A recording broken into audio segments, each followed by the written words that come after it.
Welcome back, everybody. Thanks for being here today. Today's video is one that's more near and dear to my heart. It's the fallen of World War II. I've been obsessed with World War II for as long as I can remember. Ever since I played some old, Medal of Honor, Call of Duty video games on the computer with my dad and my brother, and I was blessed to be taught by a very knowledgeable teacher in school who taught us World War II and not just the United States portion of World War II. So I like to think I have a pretty good idea about it. Obviously, I don't know everything, but this is something that is very world-changing, and it's very surreal to think of the loss of life and the brutality and just everything that went into this war, and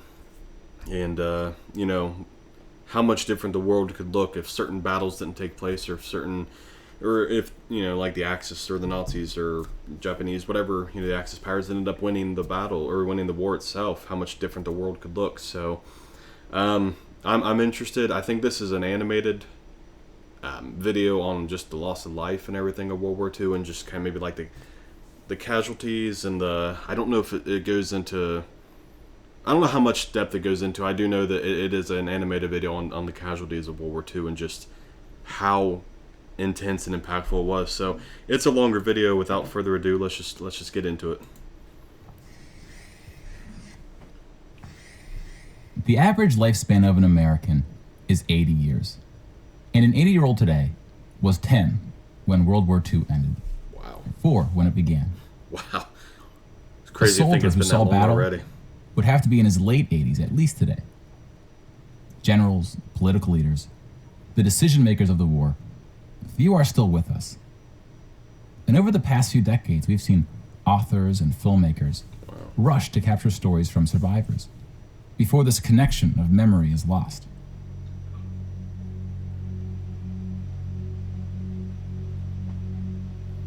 It's crazy to think it's already been This project is that not many about years. individual war 80 some stories, years. and it's not about survivors.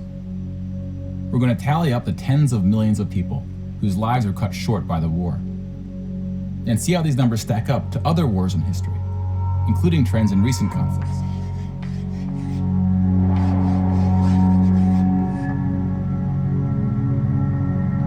We'll be counting soldiers and civilians separately.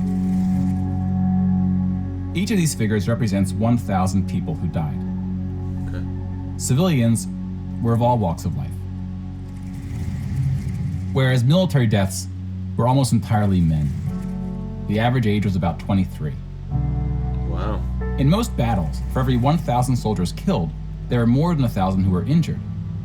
The word casualty can be confusing because in military speak, it often includes both deaths and injuries, and anything else that takes a soldier out of service. Yep. Here, we're just counting the deaths. And we'll begin with American soldiers.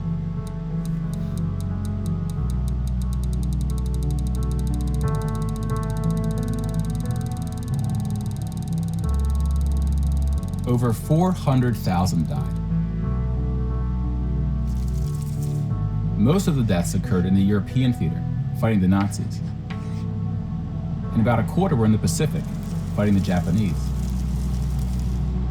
When you put them on the timeline, you see that casualties were the heaviest at the end of the war. I was going to say probably around D-Day. The war began on September 1st, 1939. But the US wasn't willing to join the fight until Pearl Harbor, 2 years in. The deaths increased drastically on D-Day, when the Allies invaded Normandy. One of the most tragic moments of the war was on D-Day at Omaha Beach, where 2,500 Americans fell. So about the same number of US soldiers died on this single beach landing as the entire 13 years of the recent war in Afghanistan. Wow. Could you imagine? The bloodiest battle in the Pacific was Okinawa, which lasted 82 days, during which 12,500 Americans died. About 5,000 of these deaths were at sea from kamikaze attacks. Now let's look at some other countries, starting with Europe.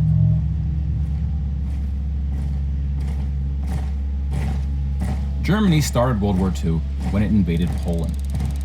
Poland ultimately lost 200,000 soldiers in the war. Most died after the invasion while the country was occupied by Germany and the Soviet Union. Wow. Germany, meanwhile, lost just 16,000 in the invasion of Poland. The Nazis went on to invade and conquer other countries, including Denmark, Belgium, the Netherlands, France, Greece, and Yugoslavia. France surrendered, but after losing 92,000 soldiers in the Battle of France. Over 200,000 ultimately fell, which includes deaths in POW camps, French colonies, and other fighting. I really don't want to pause this video because I think it's important just to let it play through, but I do want to say one thing here is, you know, France gets made fun of all the time for surrendering to the Nazis early, but people don't realize just how many people they lost in that short amount of time. Like, it's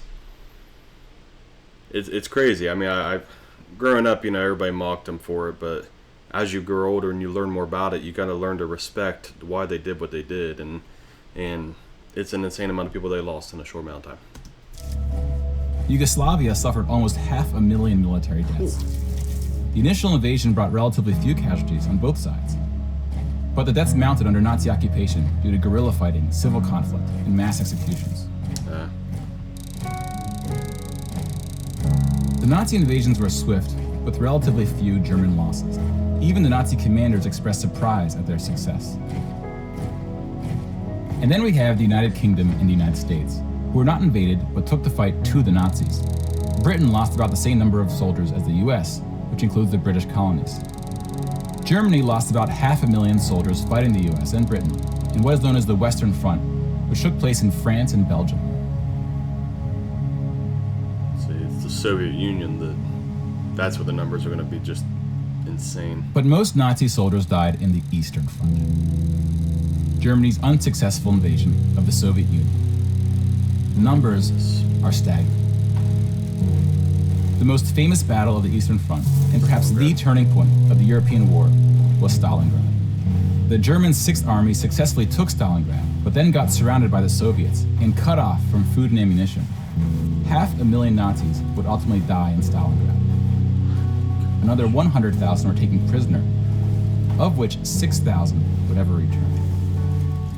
POWs had a low survival rate throughout World War II, and it was particularly grim in the East. When you include these POWs, roughly the same number of Germans died in Stalingrad as all the Western Front fighting against France, the UK, and the US. And though Stalingrad was a victory for the Soviets, they suffered almost twice as many losses as Germany.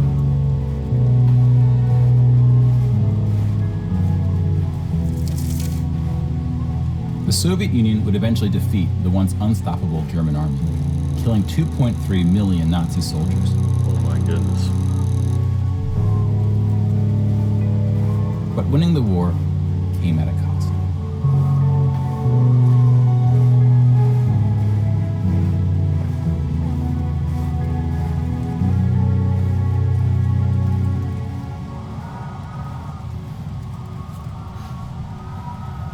I know it's a staggering number.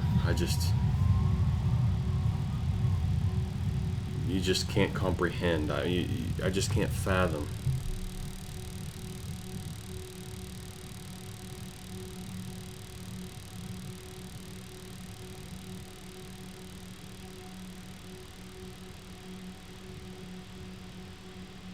$8.7 million is the official tally by the Russian military, a hotly disputed number. Some studies have calculated as many as 14 million dead. To complete the count of European military deaths, we need to add German deaths from other fronts, including the North and Africa, as well as deaths from other Axis powers allied with the Nazis, Hungary, Romania, and Italy. When you put these European military deaths on the timeline, it looks like this. You can now interact with the chart to learn more. Pause the narration if you would like more time. I'm gonna have to visit that after the video. And now we switch to civilian deaths in Europe.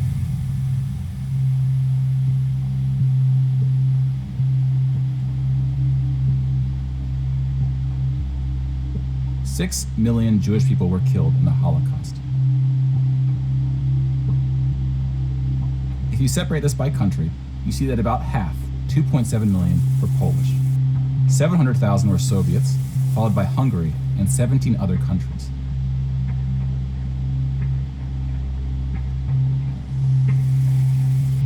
Broken down another way, about half of the 6 million were killed in the concentration camps. Over 1 million died in Auschwitz. Most were killed in the gas chambers. Others died from starvation, exhaustion, disease, and other forms of execution. The second most deadly camp was Treblinka, which was exclusively an extermination camp, set up to look like a train station. Mobile killing groups killed 1.4 million Jews.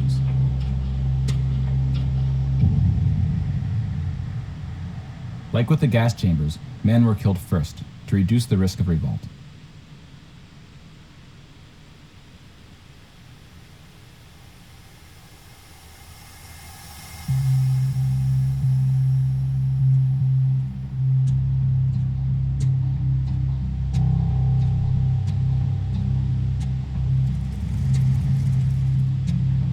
The Holocaust also includes non-Jewish deaths. Between 130,000 to 500,000 Roma, then called Gypsies, were killed. The numbers are disputed. About 250,000 people with disabilities were killed. Homosexuals, Catholics, and other groups were also exterminated, but their numbers were relatively small. Some historians say that other civilian deaths should go under the label of Holocaust. About 2 million non-Jewish Poles were killed under German occupation, some of which were sent to the gas chambers at Auschwitz. When you combine civilian and military deaths, over 16% of the total Polish population died in World War II, which is the highest percentage of any country. But not the highest in total death count. The Soviet Union again tops that list, losing at least as many civilians as it did soldiers, somewhere between 10 and 20 million. A particularly dark moment for the Soviet Union was the siege of Leningrad, now St. Petersburg. German forces... Okay, I don't want to stop again. I knew how bad it was for the Soviet Union in the war. And I've always said from the beginning, well, I'll get to that at the end of the video. I didn't realize they lost just as many civilians as they did military. If the numbers that the Soviets provided were correct, some historians are saying it was even higher. That's surrounded Leningrad before civilians could be evacuated. Supplies, including food, were cut off for 2.5 years. 1.5 million people died as a result, mostly from starvation, mostly civilians. Stalin's cruelty towards his own people is partly responsible for these numbers. He often didn't allow civilians to evacuate from cities, thinking it would cause the soldiers protecting them to fight harder. About 1 million Soviets died in Stalin's own labor camps, called the Gulag. Just about every country suffered civilian losses, especially countries who were invaded. While many died as a result of so-called collateral damage, the biggest numbers occurred when it was no accident. Civilians were exterminated, purposely fired upon or bombed, used as human shields, or intentionally deprived of food. The intentional killing of civilians was done by most warring parties, including the United Kingdom and the United States. The United Kingdom was spared of a land invasion, but still lost 60,000 civilians, largely from German air raids or blitzes, often directed at civilian population centers. The UK did the same to German cities at a much greater magnitude, causing about 10 times the number of deaths. But most German civilian deaths came from the ground at the late stage of the war. When the Nazi regime collapsed, civilians living in occupied regions had to desperately flee from the advancing Soviet army. Rapes were widespread, and death estimates ranged from 600,000 to 3 million.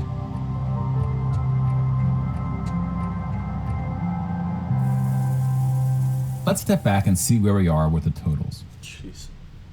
We just counted about 20 million civilian deaths in Europe. If you add this to the European military deaths we already covered, it brings us to over 40 million. Then we have the Asian theater. Here we see the vast majority of military deaths in Asia came from China and Japan. On the civilian side, about 6 million deaths from China, Indonesia, Korea, Indochina, and the Philippines can be attributed to Japanese war crimes, which are sometimes compared to the Nazi atrocities due to the sheer scale of the cruelty. They don't get talked about as much. China had the second highest death count after the Soviet Union.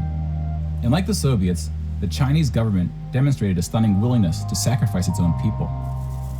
Chinese nationalists opened the dike at the Yellow River, hoping the flood would halt the Japanese advance. 500,000 Chinese civilians or more were killed. 1 which is 2 or 3 times the number who died in all countries in the 2004 Asian tsunamis. Why? But the invasion of China only cost Japan 200,000 soldiers. Most were killed fighting the US and allies in the Pacific War. A significant portion of Japanese civilian deaths were caused by American firebombing and the 2 nuclear attacks. Contrary to official US statements, these airstrikes were directed at civilian populations, not military targets. Well, yeah. When you add all the deaths outside Europe, it brings us to a grand total of 70 million for the war, give or take depending on who's counting and what civilian deaths get included. More people died in World War II than in any other war in history. For comparison, here are 20 or so of the very worst wars and atrocities we have on record. Some of these are more of atrocities than wars, but we've seen how that distinction can get blurry. Some of these spanned across centuries. World War II had the highest body count, and it all happened in just 6 years. Just going to pause real quick here just to look at those numbers. I mean, I hate to say it, but I mean, they always say that World War I is the forgotten war. And you just see why. I mean, another literal world-changing event, and just look at the numbers. Wow. The world's population has grown significantly since the earliest atrocities on this list. If you want to compare them in terms of what percentage of the world died, we can adjust the chart to look like this. This rough approximation tells us there may have been more devastating wars before World War II, proportionally speaking.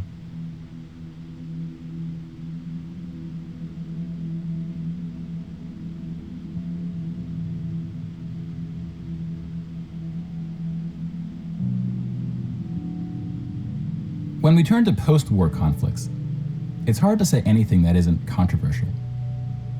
But the data shows something quite extraordinary has been happening. In 1989, John Gaddis coined the phrase the long peace to identify the absence of conflict between the nuclear powers during the Cold War. 25 years later, the Cold War is over, and the term is still being used, although its meaning may have shifted. European countries have not fought each other, except for this 10-day war in 1956 when the Soviet Union invaded Hungary. When we look at European wars before World War II, it looks like this. They tend to be more frequent as you go back, though smaller in scale. And the largest 44 economies of the world have not battled each other since World War II.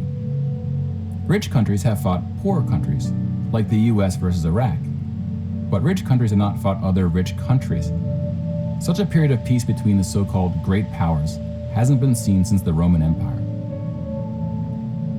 To many, peace is too strong of a word. Wars have occurred since World War II, and they can be grouped into these 4 categories. We don't see colonial wars anymore. We've already noted that interstate wars between rich countries have not occurred at all, and here we see wars involving smaller economies have tapered off. That leaves civil wars of 2 types, with and without foreign intervention. And this is what these battle deaths look like alongside of World War II. More people died fighting in World War II than in all the wars since. And again, we can't forget about world population, which has almost tripled since World War II. If we scale these numbers to show deaths in proportion to world population, showing the likelihood that a person on Earth dies in battle, the downward trend becomes even more pronounced. Now, this isn't to infer anything about why this trend is occurring. That's a discussion for another day. You can now interact with this chart to explore what conflicts are behind the totals. Now, bear in mind, we're just looking at battle deaths here, not civilian deaths, but those too are in decline. Peace is a difficult thing to measure. It's a bit like counting the people who didn't die in wars that never happened. We give such importance to the word peace, but we don't tend to notice it when it occurs or report on it. That's a very true statement. Wow. Sometimes it takes reminding ourselves of how terrible war once was to see the peace that has been growing around us. Oh, it's an older video. Of course, okay. This trend may not continue, and it's not clear how looking at these charts can help us make the right decisions to ensure that it does. But the longer the long peace grows, the more significant it becomes.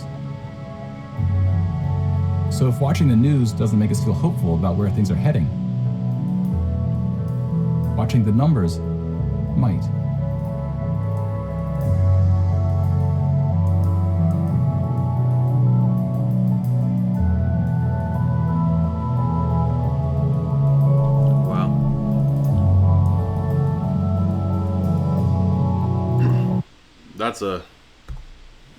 That's an intense video. I mean,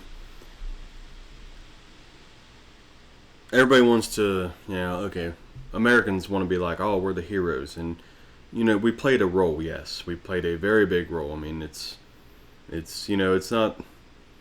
We were sending weapons and supplies over before we actually fought, before boots were on the ground, and we did play our role as far as helping occupy the Western Front with the UK and the Allies, and obviously the Pacific Theater.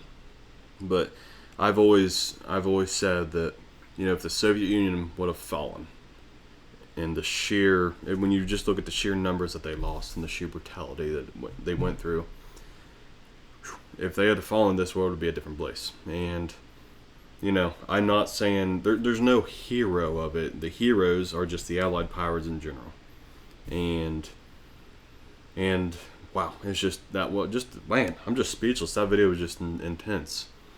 And and another thing that I want to say is I don't want everybody to.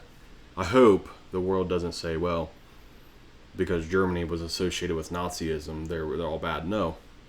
A lot. I'm sure a majority of those soldiers had. It was, you're gonna go fight in the war, or you and your family are going to be in those camps. And I mean, what are you going to do?